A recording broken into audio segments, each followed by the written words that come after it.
Vous vous rappelez du début de Kingdom Hearts? Sora est dans une zone de limbe d'ombre, debout sur une cathédrale avec des objets en verre teinté, montrant une princesse Disney dans une scène d'un film. Habituellement, si vous étiez vaincu par les sans cœur, vous recommenciez depuis le début du combat. Cependant, si vous étiez vaincu sur le sommet de la cathédrale Blanche-Neige et mouriez exactement au centre de la pomme qu'elle tient, vous ne recommenciez pas depuis le début du combat. Au lieu de cela, Sora réapparaît dans une cathédrale différente. La première chose que l'on remarque à propos de la zone est la musique. Au lieu d'être un chœur ou une musique joyeuse comme elle l'est souvent dans le jeu, la musique n'est rien, mais ce n'est que ce son statique étrange, avec un seul violon cassé, tentant de jouer une version grinçante du thème de Kingdom Hearts.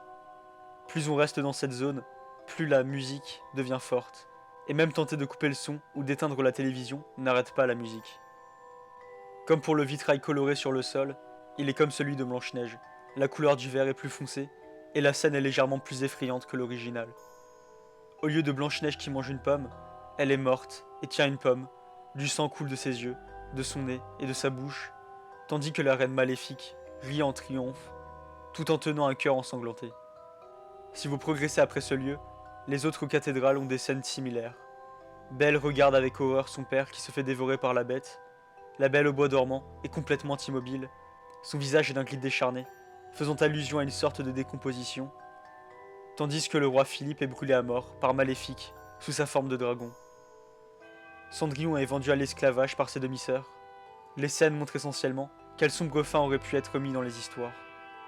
Les détails sur les images, en particulier les segments macabres, sont bien plus avancés que l'on attend dans un jeu de cette période. Les sans-cœurs que vous rencontrez dans cette zone sont totalement différents.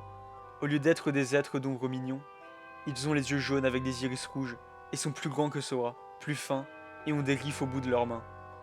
Ces créatures bougent incroyablement vite, et ils abattent souvent tout sauf les joueurs plus expérimentés avec facilité. Ils sont également difficiles à voir s'ils se fondent dans le noir. Beaucoup de personnes sont uniquement capables de voir leurs yeux.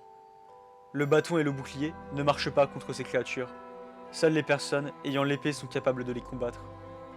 Beaucoup de personnes qui tombaient aléatoirement sur ça réinitialisaient souvent le jeu, croyant que c'était un bug, et parce qu'ils sont incapables d'aller plus loin que la première cathédrale. Cependant, il y en a certains qui se sont rendus jusqu'aux autres cathédrales. La musique devient plus forte, comme mentionné avant, et un étrange chuchotement peut être entendu derrière le bruit et le violon. Finalement, le joueur se rend à la dernière cathédrale dans la zone et combat le sans-cœur géant de l'ombre de Sora.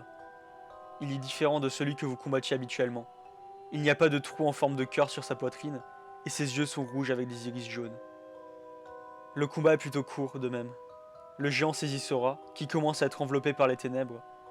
Elle commence à entrer par ses yeux, son nez, ses oreilles et sa bouche. Sora commence à crier, tandis que le violon commence à jouer plus fort, combiné avec les chuchotements et d'autres cris, quand cela devient un désordre de bruit jusqu'à ce que les ténèbres recouvrent Sora complètement. Beaucoup de ces bruits, sauf pour le chuchotement, cessent brusquement et les mots Game Over clignotent continuellement à l'écran. Les joueurs qui essayaient de réinitialiser le jeu et recommencer finissaient par constater qu'à chaque fois qu'ils essayaient de jouer à cette copie, tout ce que montre l'écran est le signe Game Over, avec le chuchotement en fond. Les très rares joueurs qui se sont rendus si loin ont également rapporté entendre chuchoter quand ils sont seuls dans des pièces, et ont vu des yeux rouges avec des iris jaunes dans le noir, et à des endroits éloignés. Les concepteurs du jeu nient toujours d'avoir fait cette section, et disent que les créatures, la zone, l'histoire et la musique n'apparaissent pas dans le code. Ils prétendent que c'est une fabrication de personnes ayant un mauvais sens de l'humour.